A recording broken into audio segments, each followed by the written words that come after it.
बेटा organism and population वाले chapter में हम लोगों ने पॉपुलेशन एट्रीब्यूट्स को पढ़ना शुरू करा था। पॉपुलेशन एट्रीब्यूट्स का मतलब क्या होता है? पॉपुलेशन एट्रीब्यूट्स का मतलब होता है कि वो फैक्टर्स जो कि पॉपुलेशन को अफेक्ट करते हैं, वो फैक्टर्स जो कि पॉपुलेशन पर प्रभाव डालते हैं। तो ऐसे कौन कौन से फैक्टर्स हैं जो कि पॉपुलेशन के लिए रिस्पॉन्सिबल होते हैं? जैसे कि बर्थ रेट है, डेथ रेट है, ठीक है। और हम लोग पॉपुलेशन कहते किसको है? पॉपुलेशन का मतलब होता है एक ही स्पीसीज के ऑर्गेनिजम्स का इकट्ठा होना, तो उनको हम लोग पॉपुलेशन कहते हैं। एक ही स्पीसीज के ऑर्गेनिजम्स को हम लोग क्या कहते हैं बेटा? पॉपुलेशन कहते हैं। जो कि पॉपुलेशन के जो इंडिविजुअल होते हैं वो इंटरब्रीड कर सकते हैं, यानी कि रिप्रोडक्शन कर सकते हैं आपस में, ठीक है ना। और कंपटीशन कर सकते हैं, क्या कर सकते हैं? कंपटीशन कर सकते हैं, रिप्रोडक्शन कर सकते हैं, एक साथ रह सकते हैं, रिसोर्सेज के लिए कंपटीशन होगा। तो ये सब कुछ मिलाकर क्या कहलाते हैं? फैक्टर्स, यानी कि एट्रीब्यूट्स। तो एट्रीब्यूट्स का मतलब क्या? कल हमने समझा था, हमने पिछले लेक्चर में समझा था बेटा कि पॉपुलेशन एट्रीब्यूट्स क्या है। तो पॉपुलेशन एट्रीब्यूट्स का मतलब है कि कुछ फैक्टर्स हैं जो कि रिस्पॉन्सिबल हैं पॉपुलेशन के लिए। तो वो कौन कौन से फैक्टर्स हैं? सपोज कि हम लोग बात करते हैं बेटा कि किसी पॉन्ड में, किसी तालाब में 20 लोटस के फ्लावर है। हमने ये एग्जाम्पल शायद समझा था, 20 लोटस के फ्लावर है, कमल के फूल है 20, ठीक है। और हमने एक साल बाद, यानी कि एक साल बाद अगर हमने 1 ईयर बाद अगर हमने देखा, 1 ईयर बाद हमने जब देखा तो उसमें 28 हो गए लोटस। कितने हो गए? कमल के फूल कितने हो गए? 28 हो गए, ठीक है। हमने देखा कि कितने नए बन गए। तो अब हमें यहाँ पर उसका पॉपुलेशन निकालना है, तो हम क्या करेंगे? 28 में से 20 को माइनस कर देंगे, यानी बर्थ रेट निकल आएगी हमारी 8।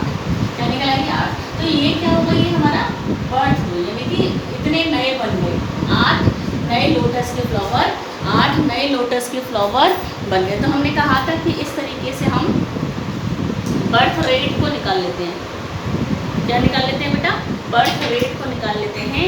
यानी कि अगर हम 8/20 कर देंगे, 8/20 यानी कि 20 में से 8, तो यहाँ हम देखेंगे 0.4 हमारे ये बर्थ रेट आ गई। क्या आ गई थी? ये बर्थ रेट। इसकी बात हमने की थी और हम लोग ने कहा था कि बर्थ रेट, डेथ रेट को हम लोग किस में नोट करते हैं? पर कैपिटा में देखते हैं। किस में देखते हैं? Per capita. तो अगर हम लोग पॉपुलेशन, अगर हम लोग, हमने कहा था कि अगर हम बर्थ रेट की बात करते हैं तो बर्थ रेट तो किसी पॉपुलेशन की ही होगी, किसी एक इंडिविजुअल की नहीं। किसी एक इंडिविजुअल की बात करेंगे, एक पर्सन की बात करेंगे तो वो बर्थ, कोई एक इंसान की बात करेंगे तो वो क्या होगा? बर्थ कहेंगे उसको, बर्थ रेट तो नहीं कहेंगे। तो बर्थ रेट हम लोग किसको कहेंगे? बर्थ रेट हम लोग कहेंगे कहीं पर एक पर्टिकुलर एरिया में, पर्टिकुलर एरिया की जो पॉपुलेशन है, पर्टिकुलर एरिया में जितने भी लोग रहते हैं उसको हम लोग क्या कहते हैं? Birth rate. उसकी बर्थ को हम लोग निकालने को क्या कहते हैं? Birth rate. सेम इसी तरीके से डेथ रेट भी होती है बेटा। क्या होती है? सेम इसी तरीके से डेथ रेट भी हम लोग निकाल सकते हैं, ठीक है। तो हमने इसकी बात की थी कि बर्थ रेट क्या है। फिर हम लोग बात कर रहे थे बेटा सेक्स रेशियो की, हमने बात कर ली थी। पहला हमने जो पढ़ा था, पहला हमने जो एट्रीब्यूट पढ़ा था, पहला एट्रीब्यूट हम लोग पढ़ चुके थे, birth rate and death rate. तो हम लोग एट्रीब्यूट्स को पढ़ रहे हैं। किसको पढ़ रहे हैं? एट्रीब्यूट्स को पढ़ रहे हैं। तो हम लोग पहला एट्रीब्यूट पढ़ चुके हैं, क्या? Birth and death rate, birth and death rate. दूसरा एट्रीब्यूट बेटा हमने सेक्स रेशियो भी पढ़ लिया था। हमने दूसरा एट्रीब्यूट, हम लोग क्या पढ़ रहे हैं? एट्रीब्यूट्स, यानी कि फैक्टर्स जो कि पॉपुलेशन के लिए रिस्पॉन्सिबल हैं। तो हम लोगों ने पहला एट्रीब्यूट पढ़ लिया था birth rate and death rate. दूसरा एट्रीब्यूट भी हम लोग सेक्स रेशियो पढ़ चुके थे। सेक्स रेशियो में मैंने आपको ये बताया था बेटा कि किसी पर्टिकुलर एरिया में जितनी भी पॉपुलेशन है उस पॉपुलेशन में कितने मेल हैं और कितने फीमेल हैं। सपोज हमने कहा 60% मेल है, 40% फीमेल है, तो ये कहलाएगा सेक्स रेशियो। क्या कहलाएगा? Sex ratio. इसको कहेंगे सेक्स रेशियो बोला जाएगा बेटा ये, ठीक है। फिर हम लोग एज डिस्ट्रीब्यूशन को पढ़ रहे थे। तीसरा जो एट्रीब्यूट हम लोग पढ़ रहे थे, ये हमने पहला पढ़ लिया एट्रीब्यूट, दूसरा हमने सेक्स रेशियो पढ़ लिया। अब हम लोग तीसरा जो एट्रीब्यूट है एज डिस्ट्रीब्यूशन, इसको पढ़ रहे हैं। एज डिस्ट्रीब्यूशन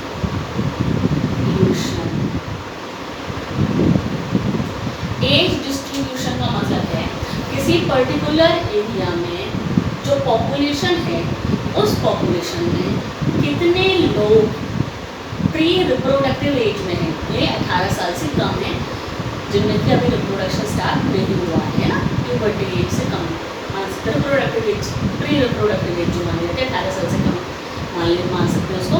रिप्रोडक्टिव एज 18 साल से ऊपर वाली एज को मान लेंगे, और पोस्ट रिप्रोडक्टिव एज में हम किसको मानेंगे, जो कि पोस्ट रिप्रोडक्टिव एज में जिनका रिप्रोडक्शन टाइम पीरियड, स्पेशली हम लोग फीमेल्स की बात करते हैं, क्योंकि आपको मालूम है बेटा फीमेल्स में एक कंडीशन ऐसी आ गई जिसको मेनोपॉज कहते हैं, जहाँ पर रिप्रोडक्शन स्टॉप हो जाता है, तो वो पोस्ट रिप्रोडक्टिव एज यानी कि सेरिसेंस एज। इसका मतलब ये है कि पोस्ट रिप्रोडक्टिव एज को हम लोग क्या कहेंगे, एजिंग। पोस्ट रिप्रोडक्टिव एज को हम लोग क्या कहेंगे, एजिंग कहेंगे, यानी कि सेरिसेंस वाली एज। हमको ध्यान है प्लांट्स के लिए हम लोग इसके लिए सेरिसेंस वर्ड यूज़ करते हैं। तो हम लोग एज डिस्ट्रीब्यूशन की बात बेटा अगर करेंगे तो एज डिस्ट्रीब्यूशन में किसी गिवन पॉपुलेशन में हम लोगों के पास 3 क्राइटेरिया हैं। क्या, एक तो प्री रिप्रोडक्टिव एज,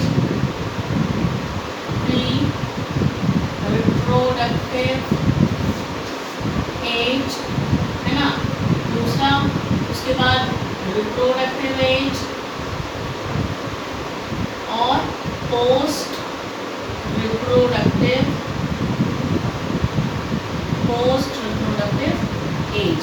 हमने ये कहा था कि ये प्री रिप्रोडक्टिव एज और पोस्ट रिप्रोडक्टिव एज जो है, इसकी कैलकुलेशन करने के लिए हम लोग एज पिरामिड बनाते हैं।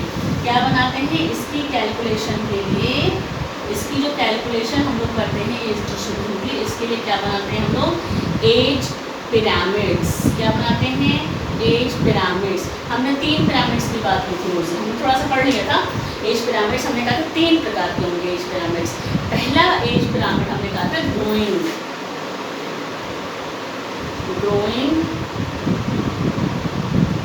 Age pyramid. बेटा ये ग्रोइंग एज पिरामिड का मतलब क्या है, सपोज हमने कहा कि किसी पर्टिकुलर एरिया में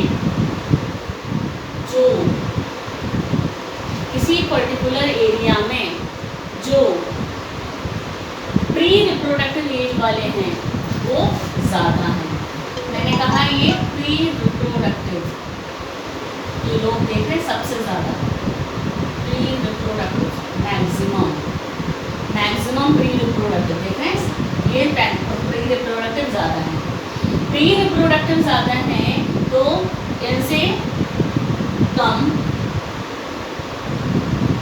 रिप्रोडक्टिव एज में है, रिप्रोडक्टिव एज, ठीक है, और रिप्रोडक्टिव एज से कम पोस्ट रिप्रोडक्टिव एज। देख रहे हैं आप ग्राफ, ग्रोइंग है ये, कैसा ग्राफ है ये, ग्रोइंग है, ग्रोइंग पॉपुलेशन कहलाती है। ये क्या कहलाती है, ग्रोइंग पॉपुलेशन, यानी कि अंडर 18, हम लोग इसको क्या कहते हैं, अंडर 18, 18 साल के से कम, ठीक है ना, अंडर 18। ये वाली जो पॉपुलेशन है ये ग्रोइंग पिरामिड कहलाता है, ग्रोइंग एज पिरामिड कहलाता है, जो कि हम लोग बात करें तो इंडिया में है। इस तरीके का जो एज पिरामिड है इंडिया के, क्योंकि हमारे इंडिया में यंग पीपल ज़्यादा है ना, यंग पीपल यानी कि अंडर 18 साल के एज से कम के लोग ज़्यादा हैं। क्यों, क्योंकि 18 हमारे यहाँ आपको मालूम है कि पॉपुलेशन बढ़ रही है, इंडिया की पॉपुलेशन बढ़ रही है ना, इंडिया की पॉपुलेशन बढ़ रही है, यानी कि ज़्यादा बच्चे पैदा हो रहे हैं, यानी कि 18 साल, यानी कि वो बच्चे जब बड़े होंगे उनका बर्थ ज़्यादा बच्चों का बर्थ हो रहा है, तो इसका मतलब ये है कि हमारे इस इंडिया के अंदर 18 साल से कम वाले एज के लोग ज़्यादा हैं। हमारे इस समय अगर हम देखेंगे पॉपुलेशन में, देखें पॉपुलेशन को, तो हमारे यहाँ की इंडिया की पॉपुलेशन लगातार बढ़ती चली जा रही है, लगातार बढ़ रही है पॉपुलेशन, यानी कि हमारे यहाँ ज़्यादा बच्चे पैदा हो रहे हैं, आपको मालूम है कि इंडिया में गवर्नमेंट ने कुछ ऐसे इंसेंटिव्स भी दे रखे हैं लोगों को कि जैसे आपने सुना होगा कि भाई 2 बच्चे, अगर 2 से ज़्यादा बच्चे होंगे तो उनको कुछ टैक्स लगा दिए जाते हैं या इस तरीके से वो चीज़ है।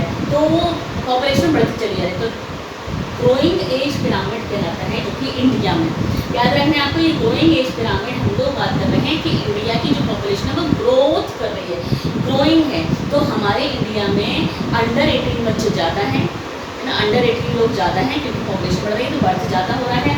रिप्रोडक्टिव एज के लोग जो हैं वो कम है इस समय, और एजड जो है वो कम है, क्योंकि डेथ भी हो रही है भाई, एजड लोगों की तो डेथ भी हो रही है भाई। तो इस तरीके से ग्रोइंग पॉपुलेशन कहलाती है, जिसमें कि अंडर 18 मैक्सिमम है। अंडर 18 मैक्सिमम है, तो सोचिए आगे चलकर ये अंडर 18 आगे चलकर और प्रोडक्शन करेंगे, तो ये आगे चलकर और ज़्यादा मैक्सिमम बनाएंगे, ठीक है। तो इस तरीके से ये पॉपुलेशन हमारे यहाँ की बढ़ रही है, जिसको हम लोग कहते हैं क्या, ग्रोइंग पॉपुलेशन। क्या कहलाएगा ये, ग्रोइंग पॉपुलेशन कहलाएगा, जो कि हमारे इंडिया की है, ठीक है। अब अगर हम दूसरी बात करेंगे तो स्टडी पॉपुलेशन, इसको भी हम लोग स्टडी पॉपुलेशन करेंगे, ग्रोइंग पॉपुलेशन करेंगे, जो कि ये पिरामिड इसके लिए बना है। स्टडी पॉपुलेशन, स्टडी पॉपुलेशन यानी एक जैसी, यानी कि प्री रिप्रोडक्टिव एज के जितने हैं, ये प्री रिप्रोडक्टिव एज के जितने हैं उतने ही रिप्रोडक्टिव एज के हैं, और उतने ही ओल्ड एज के जाता है, यानी कि पोस्ट रिप्रोडक्टिव एज के जाता है। स्टडी पॉपुलेशन, पॉपुलेशन कोई बढ़ नहीं रही है, यानी कि इक्वल अमाउंट में जितने अंडर 18 हैं उतने ही रिप्रोडक्टिव एज वाले लोग हैं, और उतने ही सेनेसेंट एज वाले लोग हैं, यानी कि एजड लोग जाते हैं, ओल्ड एज वाले जाते हैं। तो आप देख रहे हैं स्टडी क्या रहता है, स्टडी पॉपुलेशन का, स्टडी पॉपुलेशन कहलाता है। पिरामिड ये कैसा बना, ये पिरामिड कैसा बना बेटा, ये कहलाएगा एज पिरामिड स्टडी, जो कि कहाँ पर मिलेगा, ऑस्ट्रिया, ऑस्ट्रिया, ऑस्ट्रेलिया नहीं, ऑस्ट्रिया, ऑस्ट्रिया की पॉपुलेशन बेटा स्टडी पॉपुलेशन है, यानी कि वहाँ कोई पॉपुलेशन बढ़ नहीं रही है अब, क्योंकि जितने लोग अंडर 18 थे वही अब रिप्रोडक्टिव एज में पहुँच गए हैं, और उतने ही पोस्ट रिप्रोडक्टिव, यानी कि वहाँ पर पॉपुलेशन ज़्यादा नहीं है। तीसरा अगर हम समझेंगे बेटा, तो तीसरा जो एज पिरामिड हम लोग समझ रहे हैं, डिक्लाइन पॉपुलेशन, क्या है, डिक्लाइन, डिक्लाइन पॉपुलेशन क्या कहलाएगा, डिक्लाइन पॉपुलेशन, ठीक है। इसको मैं ऊपर बना लेती हूँ बेटा, डिक्लाइन पॉपुलेशन को हम लोग यहाँ बना लेते हैं, यहाँ पर।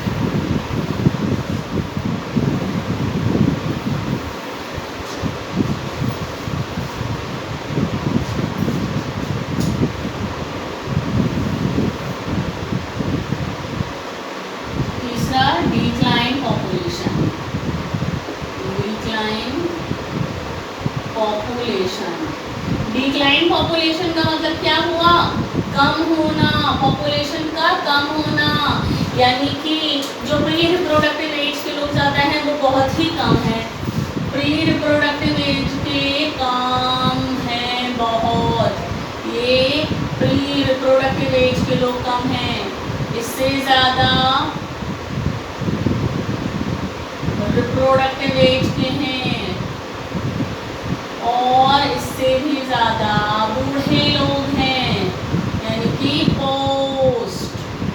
Post reproductive as. आप देख रहे हैं ये कहलाता है डिक्लाइन पॉपुलेशन, यानी कि पॉपुलेशन तो कम हो रही है, क्योंकि बेटा जितने रिप्रोडक्टिव एज में, पोस्ट रिप्रोडक्टिव एज में है, तो पोस्ट रिप्रोडक्टिव एज वाले तो एजड लोग हैं, थोड़ा टाइम बाद उनकी डेथ भी हो जाएगी, तो ये वाले जितने भी रिप्रोडक्टिव एज वाले लोग हैं ये पोस्ट रिप्रोडक्टिव एज में आ जाएंगे। जो रिप्रोडक्टिव एज में इस समय हैं वो लोग तो अब एजेड में आ जाएंगे, पोस्ट रिप्रोडक्टिव में पहुंच जाएंगे, और जो प्री रिप्रोडक्टिव वाले हैं वो रिप्रोडक्टिव में पहुंच जाएंगे। तो आप देख रहे हैं ये प्री रिप्रोडक्टिव कम है, अंडर 18 कम है, इसका मतलब कि यहाँ पर बच्चों की संख्या कम है, यानी कि हम अगर समझेंगे तो इस तरीके का जो एज पिरामिड मिलता है वो जापान में मिलता है। कहाँ पर मिलता है? जापान में। जापान में जापान में बच्चे बहुत कम है, आपने देखा होगा जापान में बच्चे बहुत कम दिखते हैं, बूढ़े ज़्यादा दिखते हैं, बूढ़ों की संख्या ज़्यादा है, ओल्ड एज की ज़्यादा संख्या है। जापान में आपने कभी भी देखा होगा बूढ़े लोग ज़्यादा मिलेंगे आपको, बच्चे तो जापानी बच्चे तो बहुत कम ही मिलेंगे, क्योंकि वहाँ पर ज़्यादा से ज़्यादा एक बच्चा, और या तो वो भी नहीं, ठीक है ना। आप ये सोचिए कि जापान की पॉपुलेशन धीरे धीरे करके कम हो रही है, तो जापान में गवर्नमेंट में, जापान की गवर्नमेंट ने क्या किया है कि वहाँ पर कुछ अलग तरीके, हमारे इंडिया में इंसेंटिव दिए जा रहे हैं कि पॉपुलेशन को कम करो तो आपको इनाम मिलेगा, ये मिलेगा वो मिलेगा, टैक्स फ्री कर देंगे, जो भी है, ठीक है। तो जापान में क्या किया जा रहा है, इंसेंटिव दिया जा रहा है किसको, अगर किसी के सेकेंड बेबी अगर होता है, सेकेंड बेबी अगर किसी की होता है तो उसको इंसेंटिव दिया जाएगा, भाई सेकेंड बेबी है इनको इतना पैसा दे दिया जाए, या अगर किसी का थर्ड बेबी होता है तो उसको गवर्नमेंट अडॉप्ट ही कर लेते हैं कि इसको हम फ्री में पढ़ाई करवाएंगे। क्यों, क्योंकि वहाँ की पॉपुलेशन धीरे धीरे करके कम हो रही है, वहाँ के लोग जनसंख्या को कम है। तो इसका मतलब यह है कि प्री रिप्रोडक्टिव एज कम है, रिप्रोडक्टिव एज की उससे ज़्यादा है, और सबसे ज़्यादा पोस्टिंग बूढ़े लोग ज़्यादा है। कहाँ पर, जापान में। जापान की जनसंख्या धीरे धीरे करके कम हो रही है, क्योंकि वहाँ पर बच्चों की संख्या यानी बर्थ रेट वहाँ पर कम हो रही है, ठीक है। ये 3 हमको पढ़ने हैं, जो कि एज डिस्ट्रीब्यूशन में हमने पढ़े क्या, एज पिरामिड्स। ये हमने क्या पढ़े बेटा, एज पिरामिड्स हैं, ये क्या है, ये एज पिरामिड्स हैं।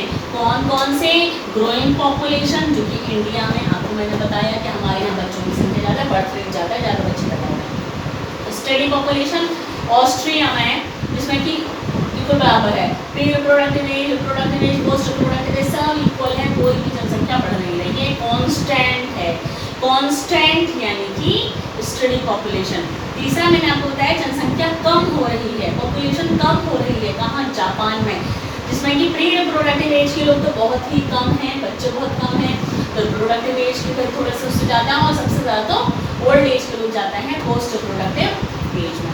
This is age pyramids. ये 3 क्या है बेटा, ये हमने क्या पढ़े, एज पिरामिड्स पढ़े, क्या पढ़ेंगे हमने, एज पिरामिड्स पढ़े, ठीक है, ठीक है बेटा। तो हमने एज डिस्ट्रीब्यूशन पढ़ लिया, हम लोग ने एज डिस्ट्रीब्यूशन पढ़ लिया, जिसमें हमने एज पिरामिड को पढ़ा। हमने कहा था कि एज डिस्ट्रीब्यूशन को, यानी कि कोई पर्टिकुलर एरिया है, उस एरिया में उस एरिया की जनसंख्या बढ़ रही है या घट रही है, इसके बेस पर हम लोगों ने क्या बनाए, एज पिरामिड्स बनाए, ठीक है। तो हम लोग पढ़ रहे हैं क्या, पॉपुलेशन एट्रीब्यूट्स। पॉपुलेशन एट्रीब्यूट्स में सबसे पहले हमने बर्थ रेट, और पहला एट्रीब्यूट हमने पढ़ा बर्थ रेट और डेथ रेट, दूसरा हमने पढ़ा सेक्स रेशियो, तीसरा हमने पढ़ा एज डिस्ट्रीब्यूशन, और चौथा हम पढ़ेंगे पॉपुलेशन डेंसिटी, ठीक है। हम लोग पढ़ रहे हैं हम लोग पढ़ रहे हैं पॉपुलेशन एट्रीब्यूट्स। जो चौथा, जो 4th नंबर का हम लोग पढ़ेंगे, 4th नंबर का जो एट्रीब्यूट हम पढ़ने जा रहे हैं उसको कहेंगे पॉपुलेशन डेंसिटी। तो हम लोग एट्रीब्यूट्स में 4th नंबर का एट्रीब्यूट पढ़ रहे हैं पॉपुलेशन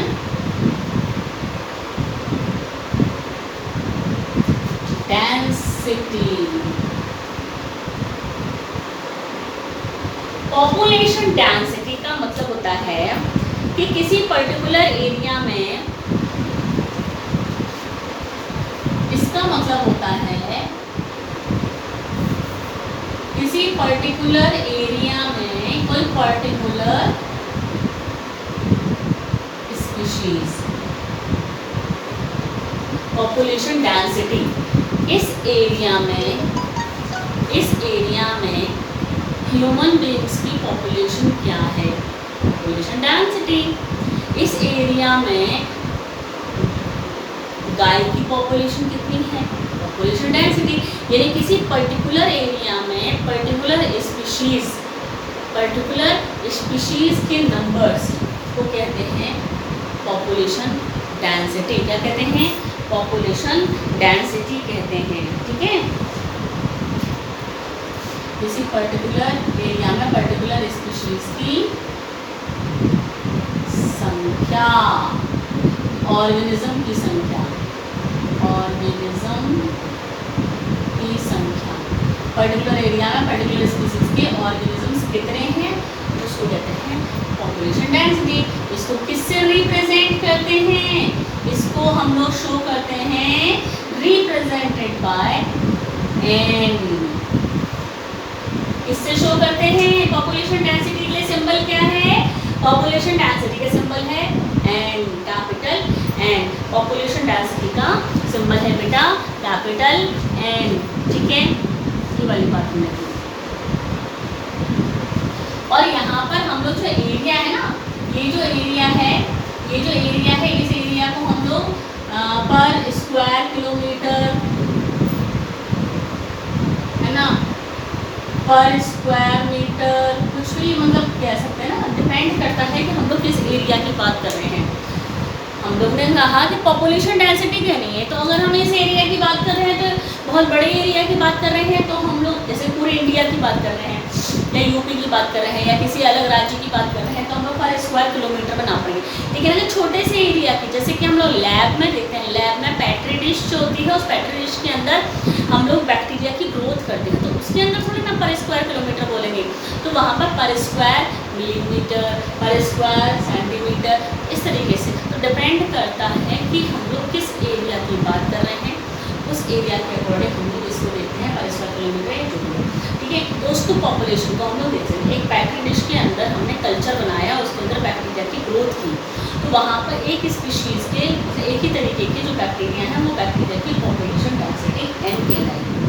समझ गए बेटा? तो पॉपुलेशन डेंसिटी का मतलब क्या है? किसी पर्टिकुलर एरिया में जीवों की संख्या, किसी एक ही स्पीशीज़ के जीवों की संख्या, ठीक है, उसको कहते हैं पॉपुलेशन डेंसिटी, जिसको हम लोग डिनोट करते हैं किससे?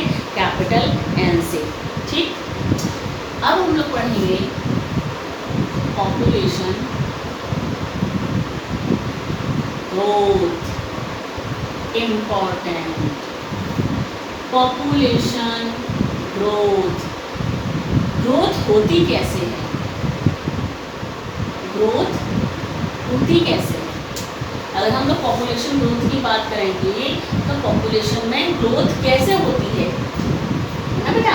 अगर हम लोग ये बात करेंगे कि किसी पॉपुलेशन में ग्रोथ हो रही है, तो आखिर पॉपुलेशन की ग्रोथ होती कैसे? भाई पॉपुलेशन की ग्रोथ तो तब होगी ना जब किसी का जन्म हो रहा है, तो पॉपुलेशन बढ़ गई, ठीक है ना। पॉपुलेशन की ग्रोथ कैसे हम लोग देखते हैं? पॉपुलेशन की ग्रोथ हम लोग देखते हैं किसी का जन्म हुआ, ग्रोथ हो गई।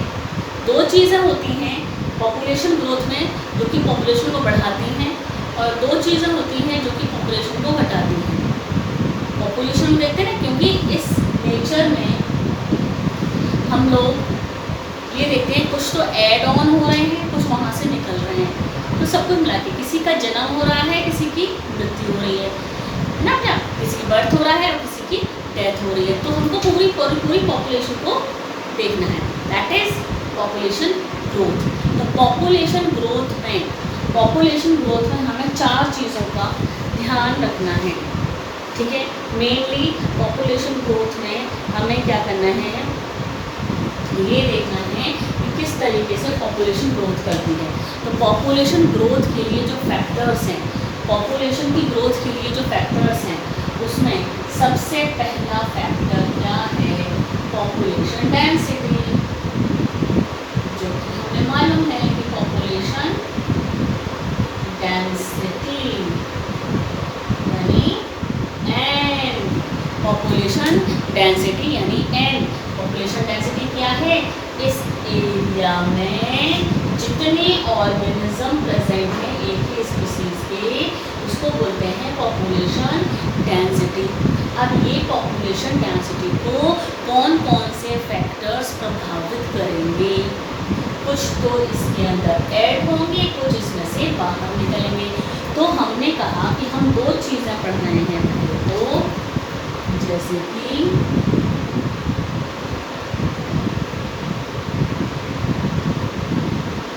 बर्थ, एड ऑन, क्या बेटा? बर्थ, जिसको बोलते हैं नेटैलिटी, क्या बोलेंगे? नेटैलिटी। ये ऐड कर रहा है पॉपुलेशन, देखिए ये पॉपुलेशन में ऐड हो रहा है, ये पॉपुलेशन में ऐड किया जा रहा है, जिसको बोला नेटैलिटी। दूसरा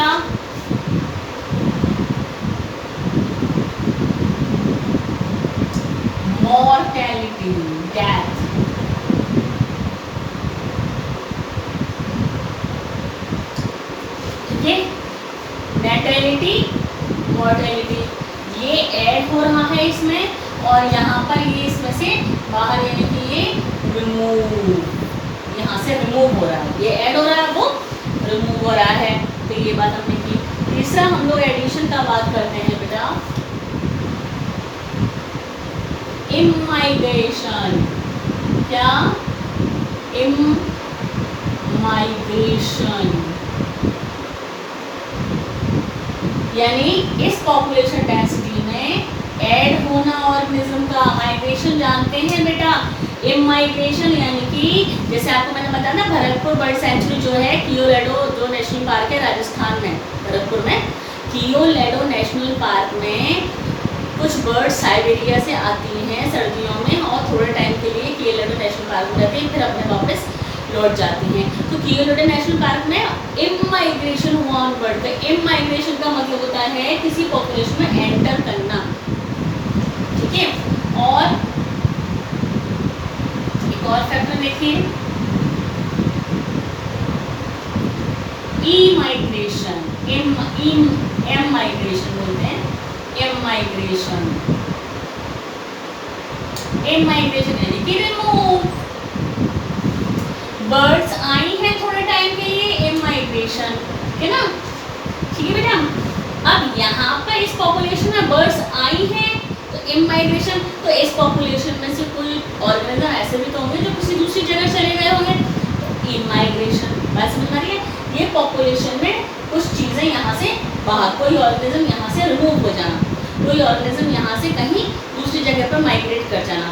इमाइग्रेशन पॉपुलेशन के अंदर ऐड हो जाना, कुछ ऑर्गेनिज्म होते हुए आ गए या किस तरह से भी पॉपुलेशन ऐड हो गया आगे, ठीक है। तो ये चार चीज़ें हैं, birth rate, natality, mortality, immigration और इमाइग्रेशन, जो कि पॉपुलेशन डेंसिटी को रेगुलेट करते हैं। क्या करते हैं? पॉपुलेशन डेंसिटी को रेगुलेट करते हैं। यानी कि ये सारे फैक्टर क्या करते हैं? पॉपुलेशन ग्रोथ को डिसाइड करते हैं, पॉपुलेशन की ग्रोथ को डिसाइड करते हैं। क्या करते हैं? पॉपुलेशन ग्रोथ को डिसाइड करते हैं। बात समझ में क्या? नेटेलिटी, मॉर्टेलिटी, इमाइग्रेशन और इमाइग्रेशन, ये चार फैक्टर्स हैं जो कि पॉपुलेशन ग्रोथ को क्या करते हैं बेटा?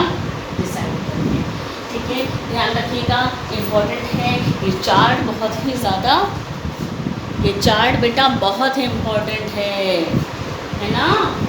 पॉपुलेशन डेंसिटी समझो बेटा, पॉपुलेशन डेंसिटी इस पर्टिकुलर एरिया में जितने एक ही स्पीसीज के ऑर्गेनिज्म की संख्या है वो तो पॉपुलेशन डेंसिटी कहलाएगी। पॉपुलेशन ग्रोथ क्या कहलाएगी? इस पर्टिकुलर एरिया में जितनी पॉपुलेशन की ग्रोथ हो रही है, किस तरीके से हो रही है ग्रोथ, कुछ का जन्म हो रहा है, कुछ की डेथ हो रही है, कुछ वहाँ पर आ रहे हैं, कुछ वहाँ से निकल रहे हैं। तो ये चारों चीज़ें हमें देखनी है पॉपुलेशन डेंसिटी में, ठीक है। बात समझना ले, इम्पोर्टेंट है पॉपुलेशन ग्रोथ। एनसीईआरटी के अंदर सेम डायग्राम बना हुआ है जिसको आपको समझना है, ठीक।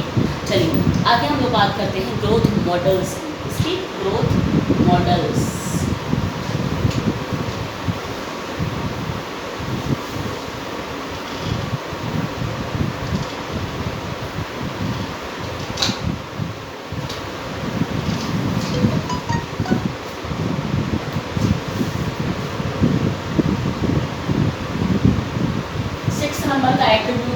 एट्रीब्यूट्स पढ़ाएं, ग्रोथ मॉडल्स। अब हमें यहाँ पर पहले तो ये समझना है कि ग्रोथ मॉडल्स का मतलब क्या है। ग्रोथ मॉडल्स का मतलब है कि ग्रोथ किस तरीके से हो रही है, यानी कि जिस एरिया में हम लोग रह रहे हैं, जिस एरिया में, जिस पर्टिकुलर जगह पर हम लोग रह रहे हैं, हम उस एनवायरनमेंट में रह पा रहे हैं, यानी कि हमारी बॉडी उस एनवायरनमेंट के लिए एडेप्ट हो चुकी है। जैसा कि डार्विन ने कहा था ना, फिटनेस की थ्योरी डार्विन ने कहा था कि फिटनेस इन फिटेस्ट ऑर्गेनिज्म वही कहा जाएगा जो इस एनवायरनमेंट के अकॉर्डिंग अपने आप को अनुकूलित कर लेता है, इन्हें एडेप्ट कर लेता है।